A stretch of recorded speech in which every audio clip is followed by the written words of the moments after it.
Chers auditeurs, bonjour. Bienvenue dans votre émission matinale de Corbeau News Centrafrique, en direct du Studio C. Aujourd'hui, on va décortiquer ensemble un sujet brûlant qui interroge la souveraineté même de notre pays.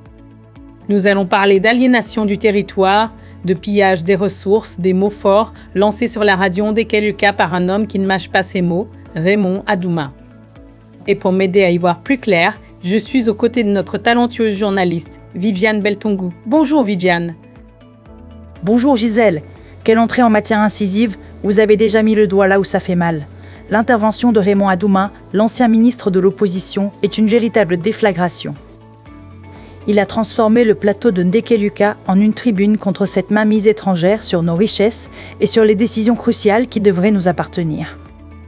C'est le moins qu'on puisse dire, Viviane. Il tape fort. Mais dites-nous quel est le cœur de cette accusation. Qu'est-ce qui, selon Adouma, nous échappe le plus?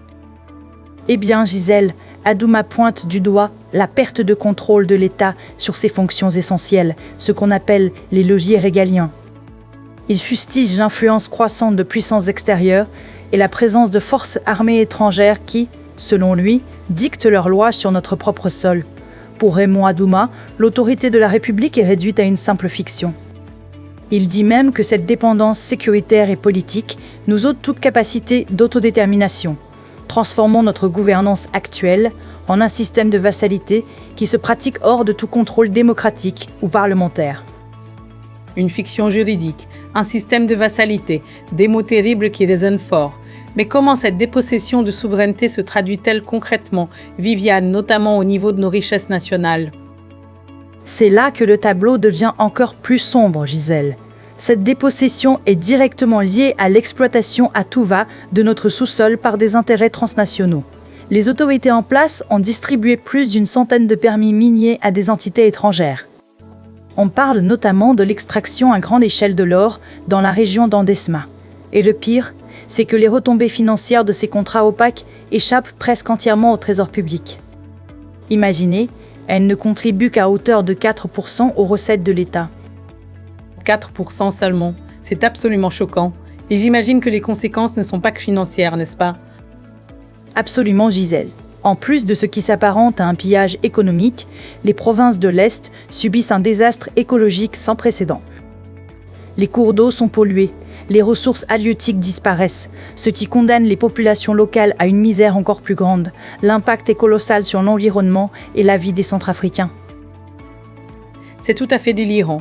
Et si on se tourne vers la gouvernance interne, Viviane, qu'est-ce que Raymond Adouma nous apprend sur l'état du sommet de l'État? Il n'est pas tendre, Gisèle. Il dénonce un manque de rigueur et une désorganisation manifeste au plus haut niveau. Il prend pour exemple le Conseil des ministres inaugural, où 4 membres du nouveau gouvernement ont brillé par leur absence. Cela témoigne de l'indiscipline qui règne au sein d'une équipe composée à 72% d'anciens dignitaires reconduits.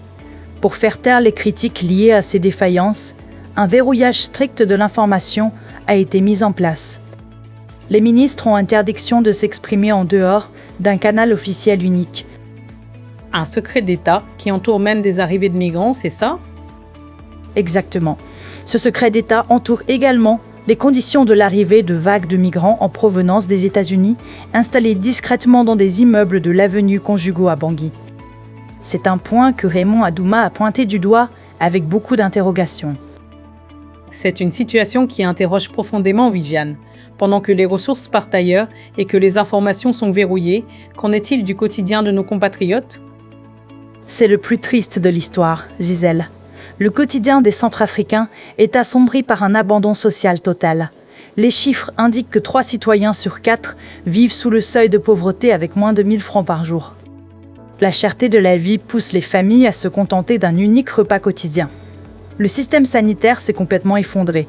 Nos hôpitaux publics sont dépourvus des médicaments les plus basiques, ce qui entraîne une hausse continue de la mortalité. Et le réseau routier, lui, est abandonné, transformé en piste de poussière impraticable. C'est une photo alarmante que nous peint Raymond Adouma. Merci beaucoup Viviane pour ce décryptage essentiel. Merci à vous Gisèle. Ce rapport a été rédigé par le directeur de publication Alain Zillo. Pour toutes vos réactions, vos informations, n'hésitez pas à nous contacter sur nos numéros WhatsApp ou téléphone, le 1020 685 51 51 1 51 ou le 1020 36 64 20 25 12. Merci de votre fidélité et à très bientôt.